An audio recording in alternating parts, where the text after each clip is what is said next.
Welcome students. So in this session we will be discussing Karnataka TET 2017 mathematics part questions.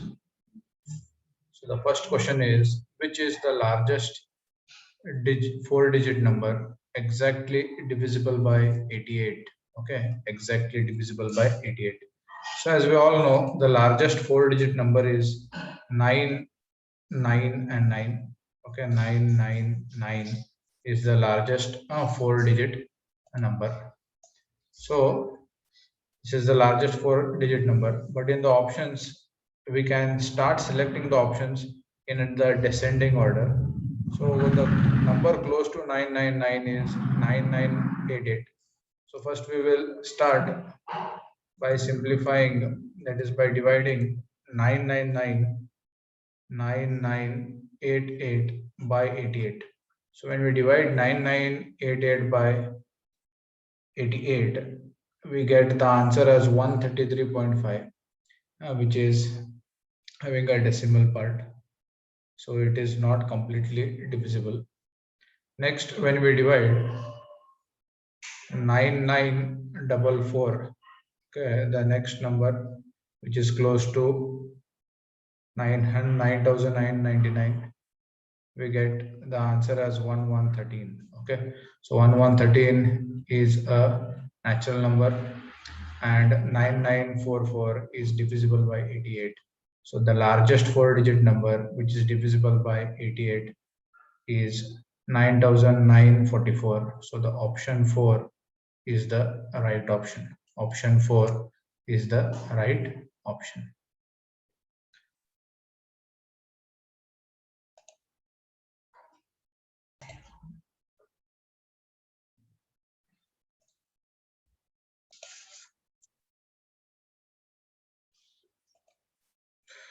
Next question is, how many prime numbers are less than 40?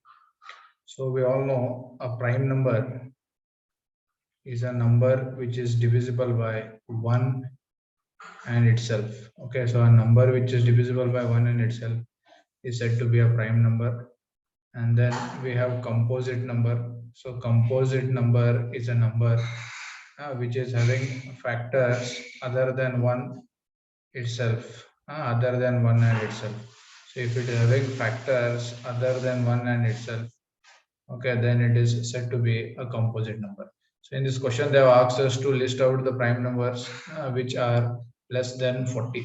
So the first prime number is 2, next 3, 5, 7, 11, 13, 17, 19, 23, 29, 31, and 37.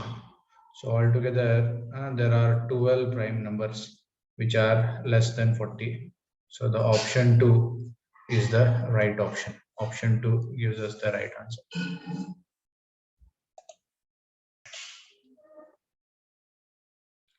Next, the third question is, what is the value of A and B when we are adding these three digits? Okay, two numbers, that is the two three-digit numbers here, 2AB, AB1, and the answer they have given is B18.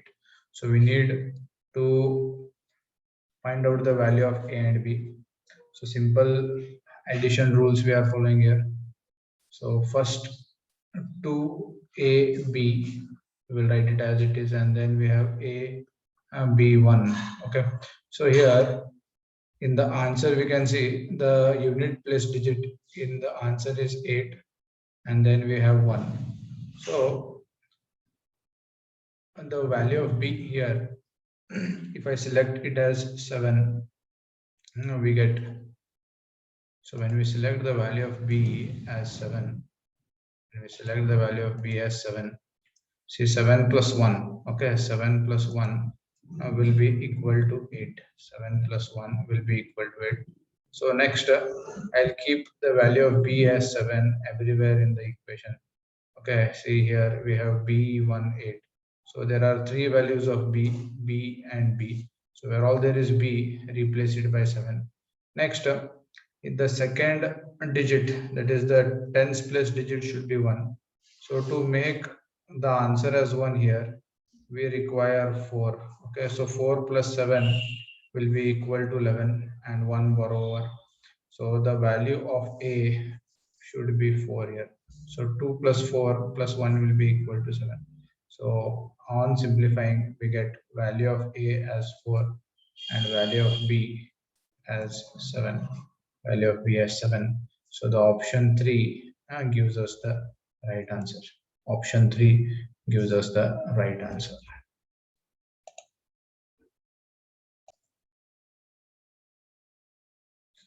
So the next question is, which mathematical operation does the following diagram indicate? So this diagram is consisting of an integral line.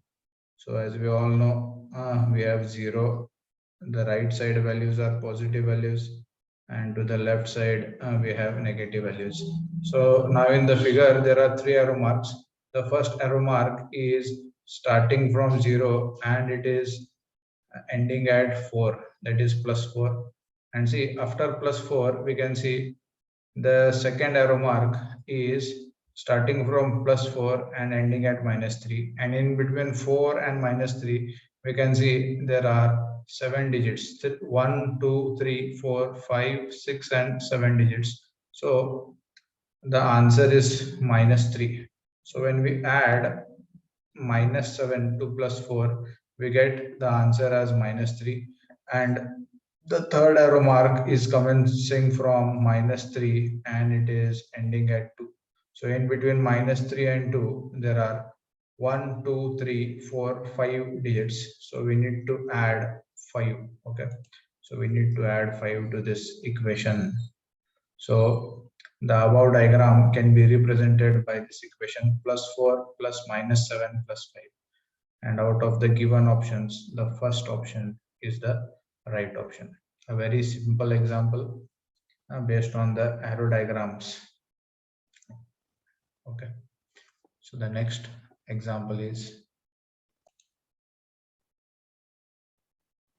fifth one. Kumar works 1.5 hours on Monday, 5.5 hours on Tuesday, and 4 hours on Wednesday. Of this total time, 1/3 hour is spent for browsing internet. Okay, so for browsing internet, he is spending 1/3 of his total time. How many hours does he spend on browsing the internet? So they are asking us to calculate the number of hours spent on browsing the internet. Okay, and also a condition is given, that is the number of hours spent on browsing the internet is 1/3 of the total time. Okay, is 1/3 of the total time. So first what we will do is we will be calculating the total time. Okay, we will be calculating the total time. So on Monday he is working for 1.5 hour, 1/2.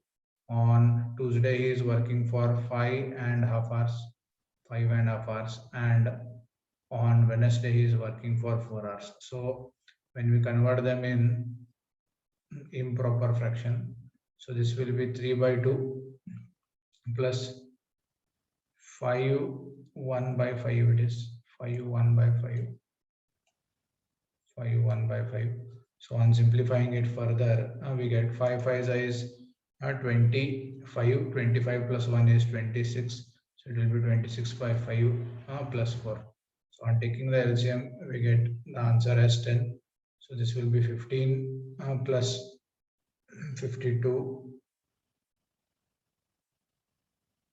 plus 40. So on simplifying it, the final answer will be equal to 107/10. So the total time he is taking in the 3 days, the total hours he is working is 107. So now the browsing time on the internet, we need to calculate the browsing time on the internet, which is 1/3 of the total number of hours. So 1/3 of 107 divided by 10, which is equal to 107 divided by 30. So on simplifying it further, we are converting this improper fraction into mixed fraction. So 33 is 90 and plus 17. Okay. So 317/30 will be the number of hours he is using the internet or browsing on the internet. So the option 4 gives us the right answer. So option 4 gives us the right answer.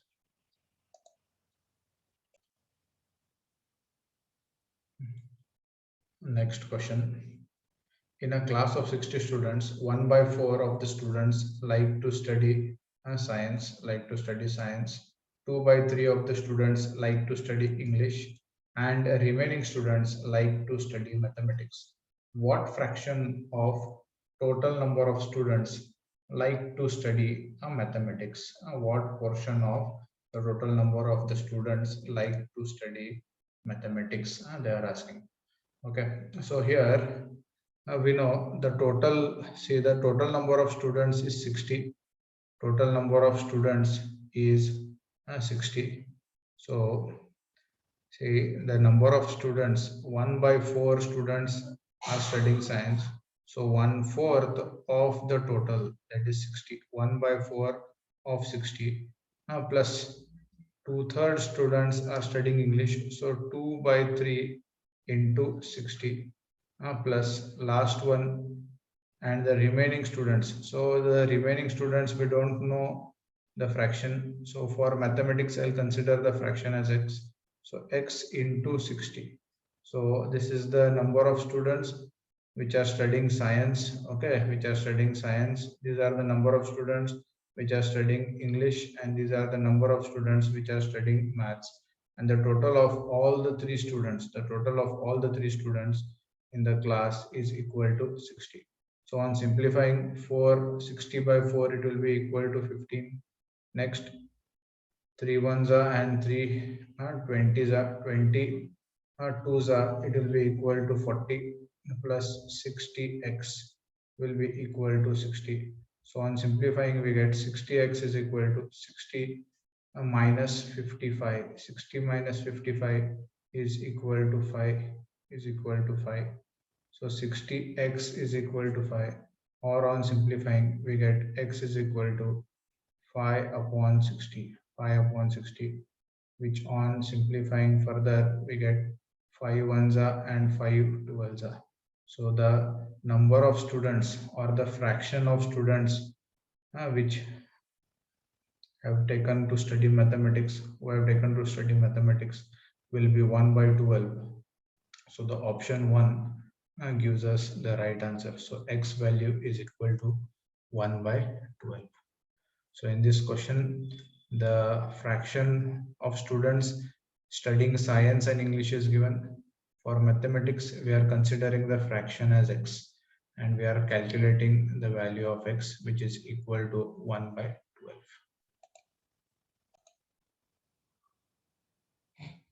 The next question is, if x minus 2 is a factor of equation 2x cubed minus x square, px minus 2 equal to 0, what is the value of p? Okay, what is the value of p? So here, already in the question they have given that x minus 2 is the factor of the equation.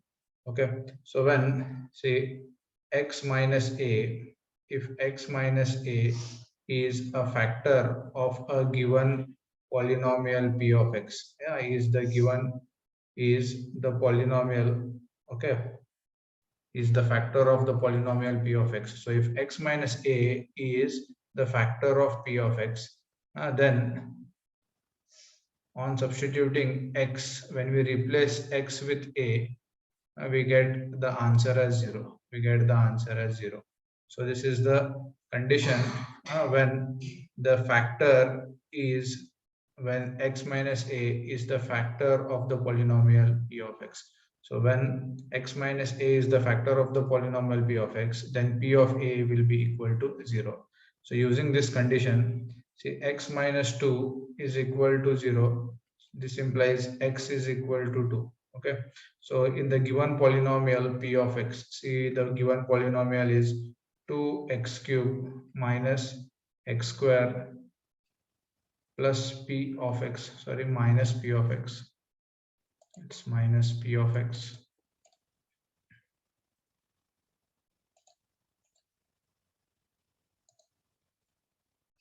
minus p of x minus 2. Okay, so this is the given polynomial. So when we replace value of x as 2, we get p of x is equal to 0. P of x is equal to 0. So in the given equation where there is x, replace it by 2. So when we replace x with 2 in this equation, we get the answer as 0. And when we simplify, we can calculate the value of p. So this will be 2 into 2 cube minus 2 square minus 2p minus 2 is equal to 0. So on simplifying, this will be 2 cube is 8, 2 is 16 minus 4 minus 2p minus 2 is equal to 0 is equal to 0. So further on simplifying, 16 minus 4 minus 2, it will be minus 10 minus 2p is equal to 0, or 2p is equal to 10, p is equal to 5. Okay, so the option 3 will be the value of p, that is 5. So p is equal to 5 is the right option. So this formula or this condition is useful only if the given binomial x minus 2. If the x minus 2 is the factor, then we can equate the given polynomial to 0 by replacing x with the value of a, by replacing x with the value of a. So in this case, the value of x is 2. Next question. The next question is, what is the nature of the roots of the equation 5x square minus 6x plus 7 is equal to 0? So again, this particular question is based on the nature of the roots of quadratic equation. So if the given quadratic equation is in the form ax square plus bx plus c equal to 0, then the value b square minus 4ac is called as the discriminant. Okay, b square minus 4ac is called as the discriminant. So b square minus 4ac is called as the discriminant. And using this discriminant, the value of the discriminant, we can calculate. So this discriminant, we are denoting it as delta. And we have three cases here. One is delta greater than 0, delta less than 0, and delta equal to 0. So when delta is greater than 0, roots are real and distinct. When delta is less than 0, then we have imaginary roots, imaginary roots, or also they read it as no real roots. Okay, no real roots. Okay, no real roots. So either they give the option as imaginary roots or no real roots. And in third case, the roots will be real and equal. The roots will be real and equal. So first case it is real and distinct. Second case it is imaginary or no real roots. And third case it is a real and equal. So this can be identified by using the value of delta. See, the value of delta is equal to b square minus 4ac. And see, in the given question, the value of a is equal to 5, value of b is equal to minus 6, and value of c is equal to 7. So on substituting these values in the value of delta, so in the value of delta, see, delta value is b square minus 4ac. We get a value. So b square minus 4ac, b value will be minus 6 square, minus 6 square minus 4 into a value is 5 and c value is 7. So on simplifying, we get 36 minus 4 5 is 20 into 7, it is 140. So on simplifying, 36 minus 140, it will be minus 104. So delta value we have got negative, and this is less than 0. So delta is less than 0. So when delta is less than 0, so here we have discussed the second case. So in the second case, delta is less than 0, then the roots are imaginary. The roots are imaginary. So the option 4, that is imaginary roots, will be the Correct option, imaginary roots. So imaginary roots. So based on the value of delta, we can calculate the nature of the roots. Okay, nature of the roots of the given quadratic equation.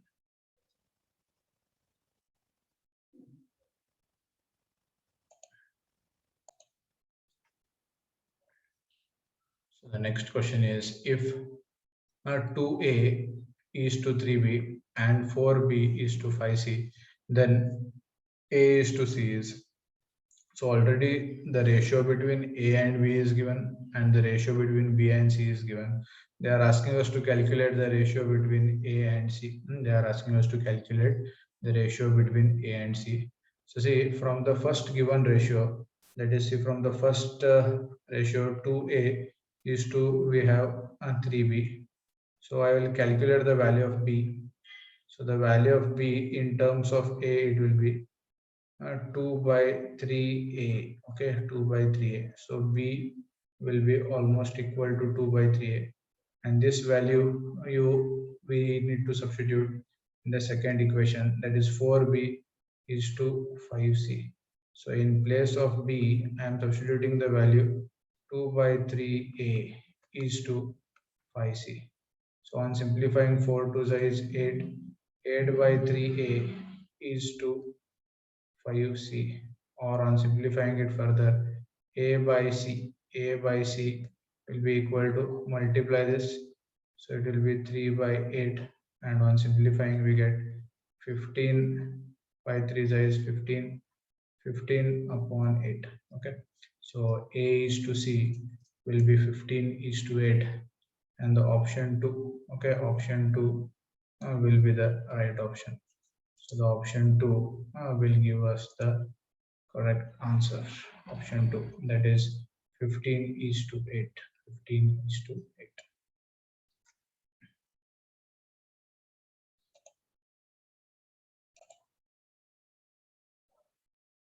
So the next question is, what is the value of x?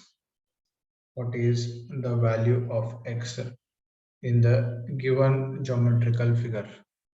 What is the value of x in the given geometrical?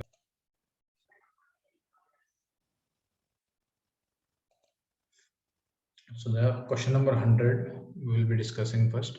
So the question number 100 is, a line of 0.5 meter length is divided into two parts such that first part is 2 by 3 of the second part. What is the length of the second part? Okay, what is the length of the second part? So the example is very simple. A line, okay, the length of the line is 0.5 meter. Okay, 0.5 meter, and we know 1 meter is equal to 100 centimeter. Okay, 1 meter is equal to 100 centimeter. Therefore 0.5 meter will be equal to 50 centimeter, will be equal to 50 centimeter. Okay, so here they are dividing the line into two parts, such that one part is two-third of the other. So what I'll do is, I'll consider the smallest part as x. I'll consider the smallest part as x. So see here, first part plus second part is equal to the total length, that is 50. So the smallest part, I'll consider it as x, and the second part or the other part is what, two-third of x is equal to what, 50. So when we add these, the LCM will be 3. So 3 plus 2, it will be 5x. Okay, 5x upon 3 is equal to 50. So on further simplifying it, x will be equal to 50 into 3, 50 into 3 divided by 5. So 5 ones are 5 tens are. So the final answer will be 30. So x will be equal to 30 centimeter. Okay, x will be equal to 30 centimeter. So simple technique, the first part plus second part will be equal to the total length, that is 50. One part I have considered as x, so the other part will be 2 by 3 times x. So on simplifying, we get the value of x as 30. So the option 3 is the right option. Option 3 gives us the right option.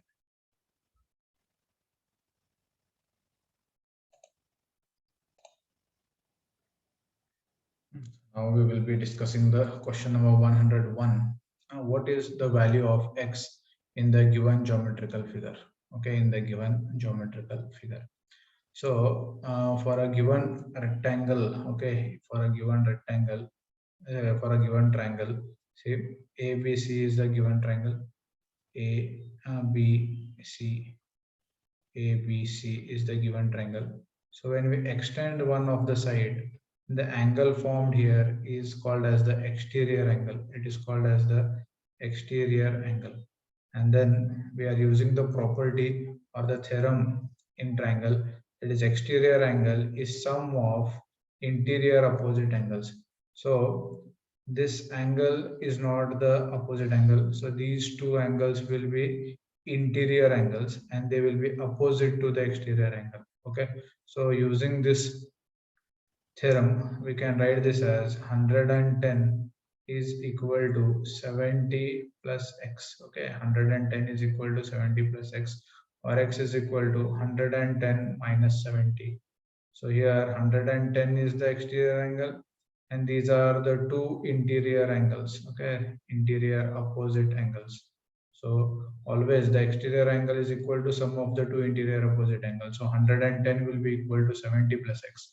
110 minus 70 will be equal to 40 and value of x will be equal to 40. So the option 4 is the right option. Option 4 gives us the right answer.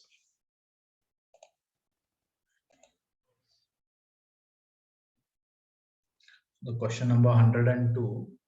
A circle circumscribes a rectangle with sides 6 centimeter and 8 centimeter.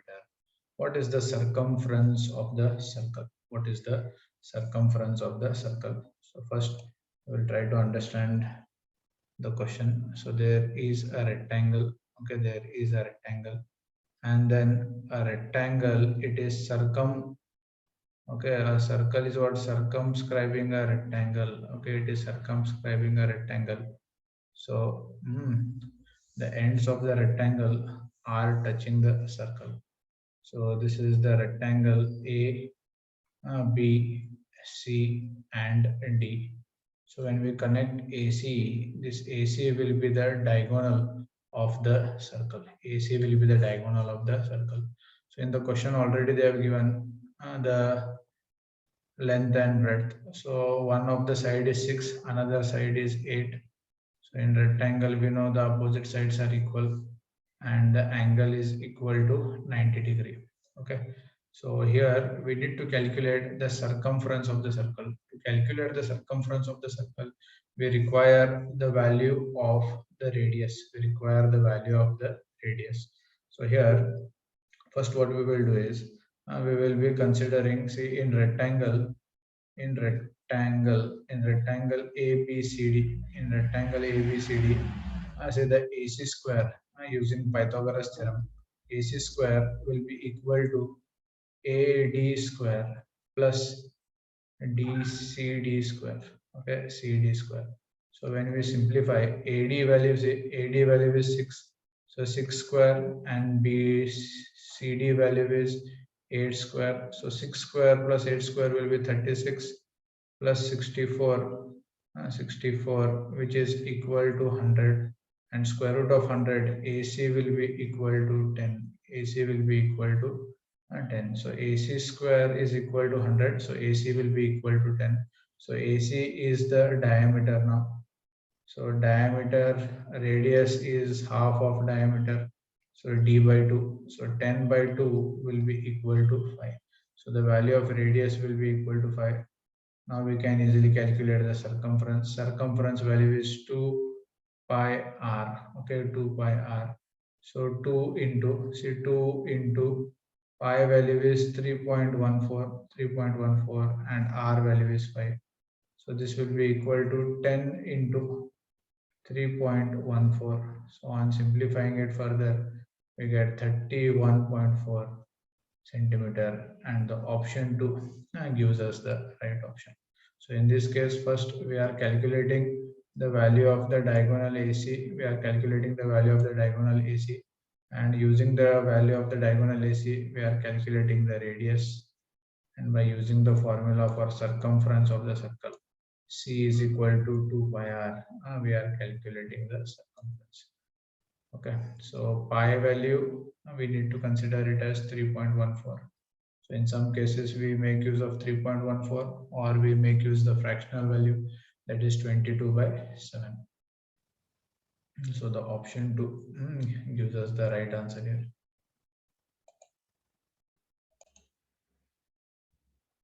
So the next question is, how many lines of symmetry are there in a regular pentagon? Okay, so to solve this particular example, we are making use of the property n-sided regular polygon has n lines of symmetry.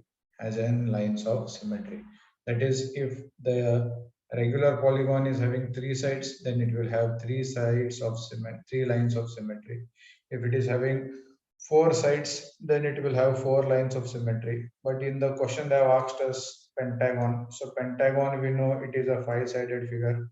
Okay, so the number lines of symmetry also will be equal to 5. It will be equal to 5. So the option 2 gives us the right answer. So just we are using the property n-sided regular polygon has n lines of symmetry. So since they have asked pentagon, the answer is 5. If it would be a hexagon, answer would be 6. For a heptagon, the answer would be 7, and so on.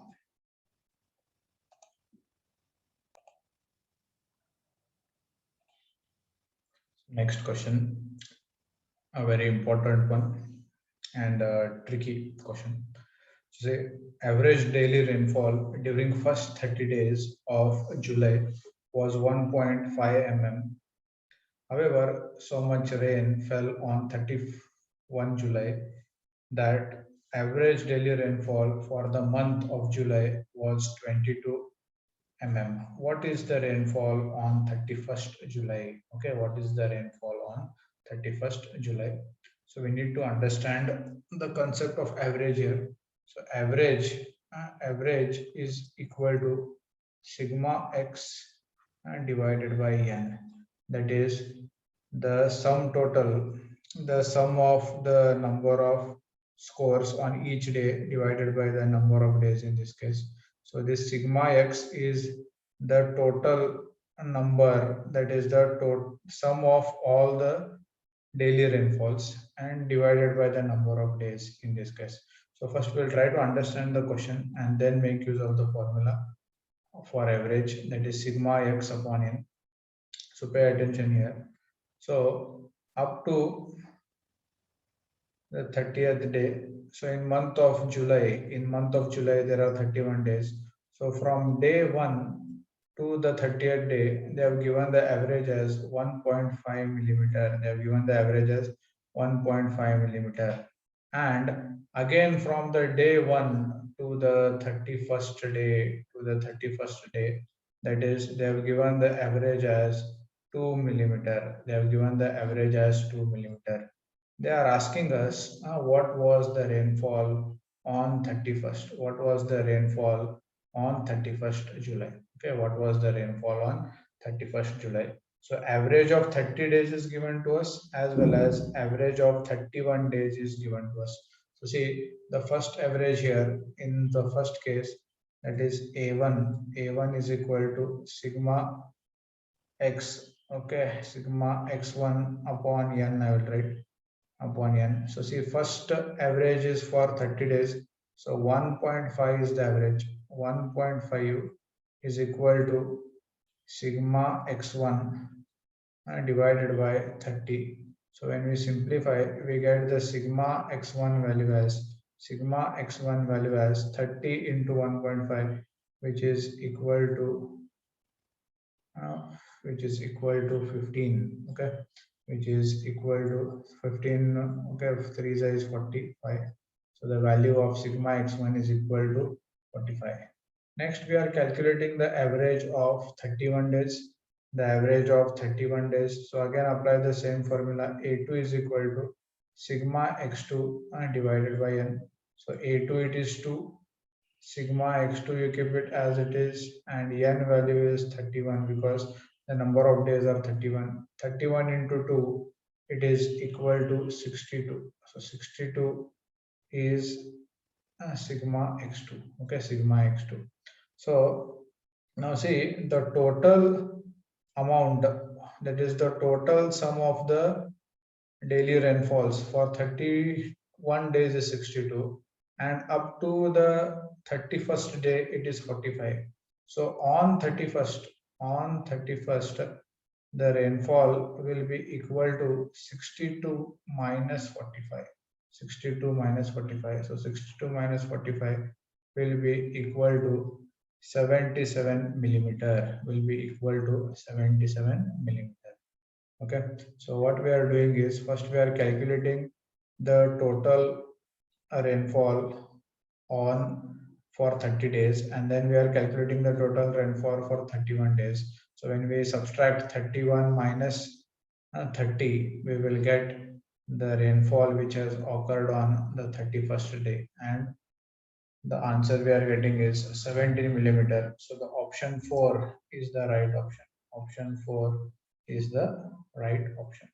So in this example, we have made use of the formula on average. Okay, formula on average, and then some logic, a little bit of logic is involved. That is, first we are calculating the sum till 30 days, then the sum till 31 days, subtracting both, we get the average, the rainfall on the 31st day.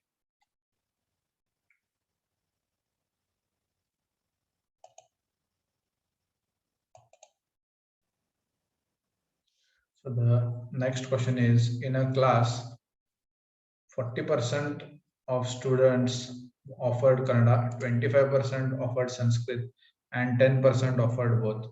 If a student is selected at random, what is the probability that he was offered Kannada or Sanskrit? Okay, Kannada or Sanskrit we need to calculate. So here we have a direct result, that is P of, see, or is nothing but a union. Okay, so P of A union B is equal to P of A plus P of B minus P of A intersection B. Okay, A intersection B.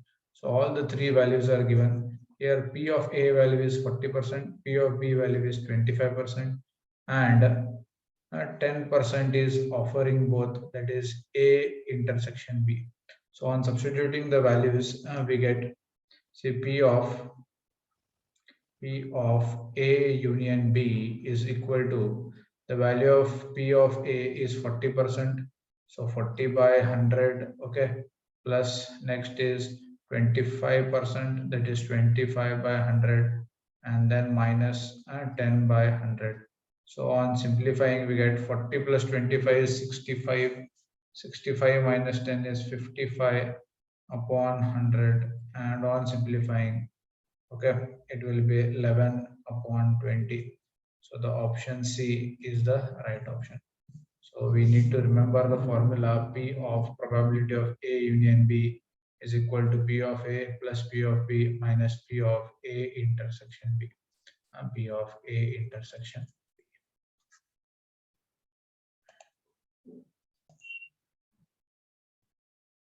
The next question is, one angle of an 8-sided polygon is 65 degree and the other angles are equal. What is the measure of each equal angle? Okay, what is the measure of each equal angle? So to solve this particular example, we are making use of the result, sum of interior angles, sum of interior angles of a polygon is equal to n minus 2 into 180. Okay, so this is the result, where n is the number of sides, So one angle of 8-sided polygon, so n value in the given question is equal to 8. Okay, the value of n in the given question is equal to 8. So see, for an 8-sided polygon is 65. So out of 8 angles, one angle is 65, and the remaining angles, that is the 7 angles, are equal. What is the measure of each equal angle? So I'll consider the measure of each equal angle as x, and the number of angles remaining are 7x. Okay, so the total of all the 8 angles, that is, first angle is 65, and the remaining 7 angles, that is 7x, will be equal to n minus 2 into 180. In this case, the value of n is equal to 8. So it will be 8 minus 2 into 180. This will be 6 into 180. So 6 into 180 is 1080. So 65 plus 7x will be equal to 1080. 7x will be equal to 1080 minus 65. So on simplifying, 1080 minus 65 will give us 1015. So x will be equal to 1015 upon 7. On simplifying, we get the final answer as 145. So 145 degree is the measure of each angle. So the option 4 is the right option. So to solve this example, we are using the formula for sum of interior angles, which is equal to n minus 2 into 180.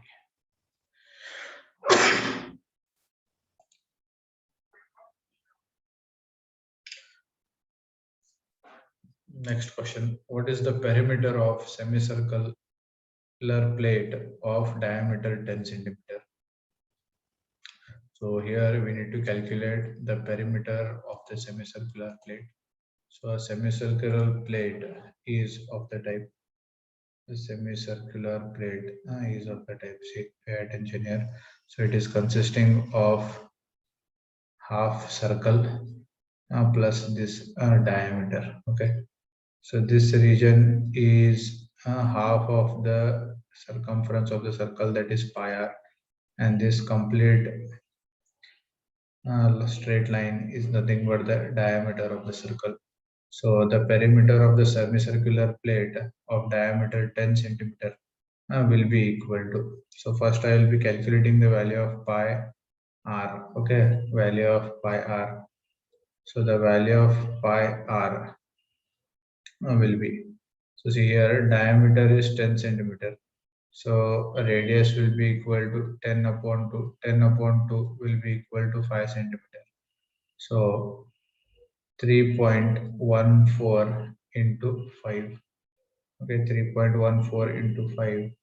It will be equal to 15.70. 15.70 will be the value of pi into r. So to this value, we are adding. So pi r, we are adding the diameter. So 15.70 plus 10, it will be equal to 25.70. So the perimeter of the semicircular plate will be equal to pi r plus t. So the given option in the options, the option 2 gives us the right option. So for a semicircle, see, for a complete circle, the circumference is 2 pi r. So for a semicircle, it will be exactly half of this. So the half of the semicircle, half of the circle, it will be pi r, and the diameter d, we need to add it. So the final answer will be 25.7. 25.7 will be the right option.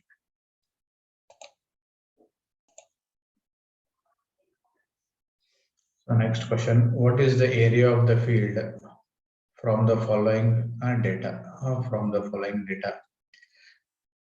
Okay, so a little bit lengthy question has been asked here.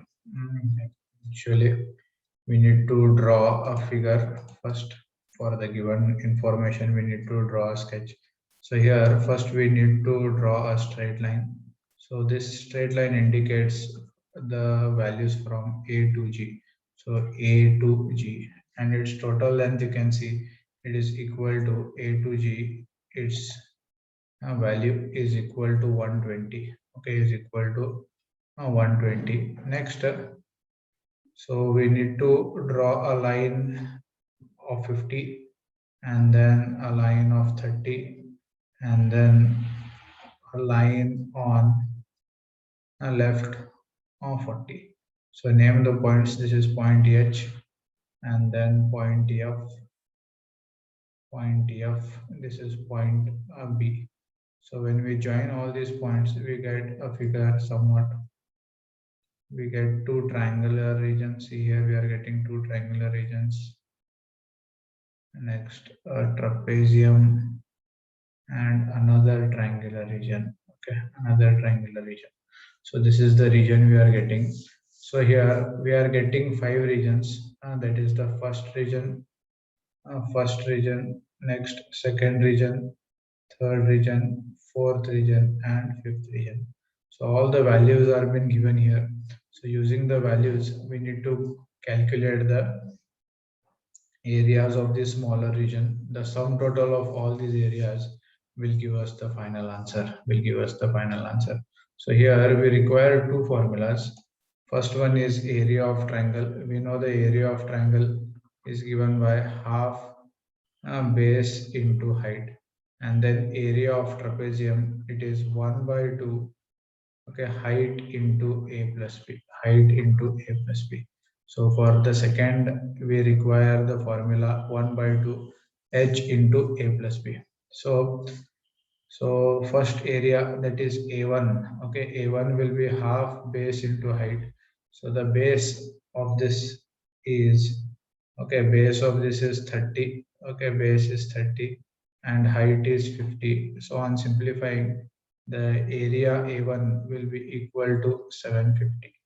It will be equal to 750. Next, second one, a2. The area a2 is the area of the trapezium.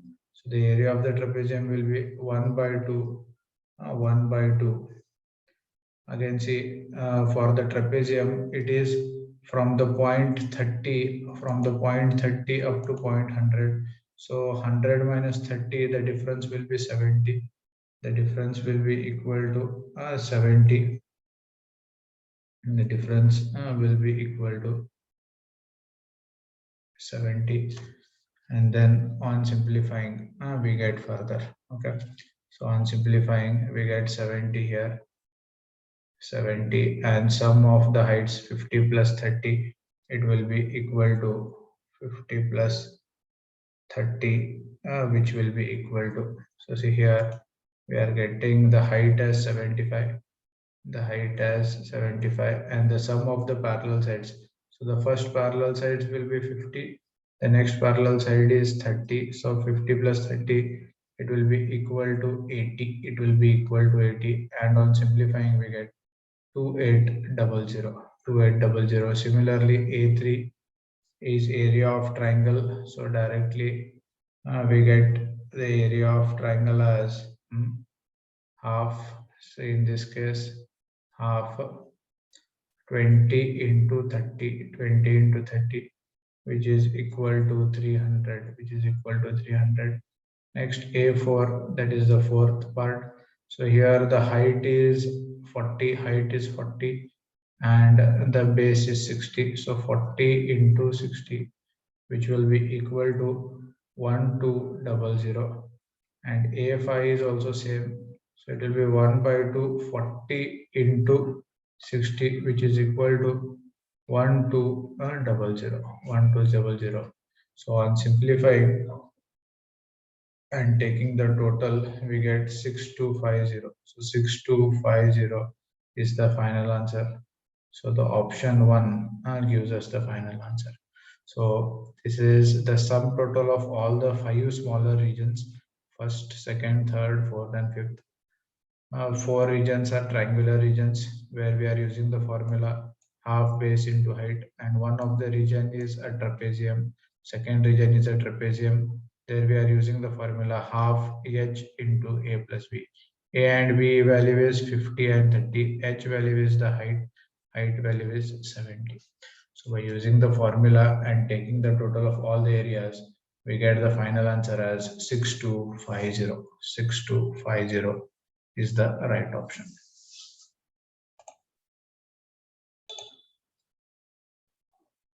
The next question is, how many liters of water can a hemispherical bowl of diameter 10 centimeter hold? Okay, so the diameter is given to us. So using the diameter, first we will be calculating the radius. So diameter is 10 centimeter. So radius is equal to 5 centimeter. Here we need to use the formula for volume of a hemisphere. So volume of the hemisphere will be equal to 2 by 3 pi r cube. Okay, 2 by 3 pi r cube. So 2 into 2 by 3, the value of pi is 3.14. R cube value will be 5 into 5 into 5. Okay, 5 into 5 into 5. Okay, so this will be 2 by 3. 2 into 3.14, it will be 6.28. 6.28 divided by 3. Okay, divided by 3. 6.28 divided by 3.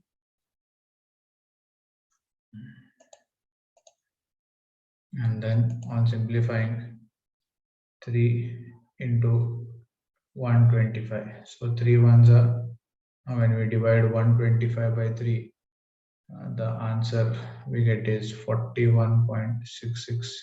So on multiplying 6.28 into 41.66, we get the answer as 261.62 centimeter cube. To convert it in liters, divided by 1000, so we get 0.2616. Okay, or which is nearly equal to 0.26. 0.26. So 0.26 liter is the answer. So the option 2 gives us the right answer. So here we have made use of the formula for volume of the hemisphere, that is V equal to 2 by 3 pi r, and then simplified it.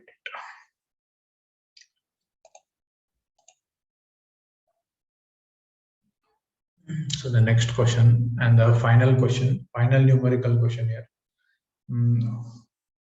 in the mathematics part. So say, what is the height of a cylinder whose radius is 7 centimeter and the total surface area is 968? A very straightforward question is given. Directly we need to apply the formula for TSA. Okay, TSA of a cylinder, and TSA of a cylinder is 2 pi r into r plus h. Okay, 2 pi r into r plus h is the formula. TSA is given to us, it is 968. Okay, radius is 7, so 22 by 7 into 7, and 7 plus h. We need to calculate the value of h. 7 and 7 will cancel, so this will be 968 divided by 2 into 22 will be equal to 7 plus h, will be equal to 7 plus h. On simplifying 2, okay, 22, 2 into 22 we get 44, and 44 ones are 44, 22s are will be 968. So this will be 22 is equal to 7 plus h, or h will be equal to 22 minus 7, which is equal to 5. So the height is equal to 5. Okay, height is equal to 22 minus 5, which is 15. So the option 2 gives us the right option. Option 2 gives us the right option. So here in the 2017, okay, in the 2017 paper, okay, we have 20 questions which are numerical based, and then 10 questions are pedagogy based. Okay, they are based on the pedagogy. You need to study mathematics language. So based on that, there are 10 theory based questions. Okay, these are 10 theory based questions. So we have covered all the numerical based questions from the paper. And say maximum questions are occurring from surface areas and volumes. Surface areas and volumes. So you need to be perfect with this chapter. 3 to 4 questions are occurring from here. 3 to 4 questions are occurring from surface areas and volumes. So last 4 questions were from the same chapter, and most of the questions are easy. You need to pay attention on arithmetic and some part of algebra. So in the next section, we will be discussing the next paper, that is 2019 paper. Okay, so till then, prepare properly. All the best. Thank you.